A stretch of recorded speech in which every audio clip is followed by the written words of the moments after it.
जिले के जबली गांव से एक दर्दनाक खबर सामने आई है, जहां एक किसान ने बारिश से बर्बाद हुई अपनी मेहनत की पूरी फसल को आग के हवाले कर दिया। ये घटना खेती में हो रहे लगातार नुकसान और कर्ज के बढ़ते बोझ की गंभीर तस्वीर पेश करती है। जानकारी के अनुसार विजय अंबोरी, जो जवली गांव के रहने वाले हैं, उनके पास 4 एकड़ जमीन है। उन्होंने बैंक से 1.70 लाख रुपए का कर्जा लेकर सोयाबीन की खेती की थी। मेहनत से तैयार की गई फसल की उन्होंने कटाई भी पूरी कर ली थी, लेकिन 25 और 26 अक्टूबर को हुई अवकाळी बारिश यानी कि अचानक हुई बरसात से सारी फसल भीग कर खराब हो गई।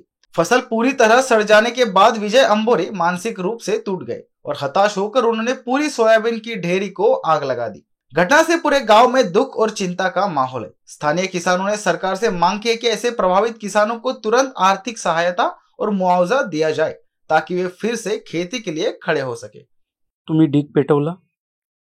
सोयाबीन ढीग पेटवायच्या कारणामागे उद्देश असा का लागलेला खर्च आजपासून पेरणीपासून जमीन बनवण्यापासून उन्हाळी जमीन बनवण्यापासून तर सोयाबीनच्या आज कापणीपर्यंत हा माझा खर्च अति एवढाही 75,000 रुपयापर्यंत पोहोचला।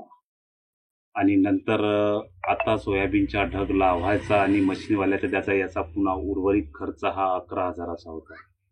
आणि तिथं सोयाबीन ह्या 2 दिवसाचा शुक्रवार संध्याकाळी आणि शनिवारला सकाळी जो पाऊस आला त्यांनी माझा कापलेला जो सोयाबीन होता 24 तारखेला मी सोयाबीन कापला होता आणि त्या 2 दिवस सुकू द्यायचा आणि जमा करायचा।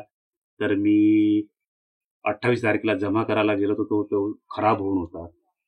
त्या खराब झालेला सोयाबीन मजुराचा पुन्हा 4,000 रुपये खर्च करून जमा करून मशीनवाल्याला पुन्हा 4,000 रुपये देऊन असा काहीच उर्वरित आपल्याकडे रक्कम शिल्लक म्हणजे नफा नावाची वस्तू भेटतच नसल्यामुळे मी त्याला गोळा केला आणि जाळून टाकवण्याचा निर्णय घेतला।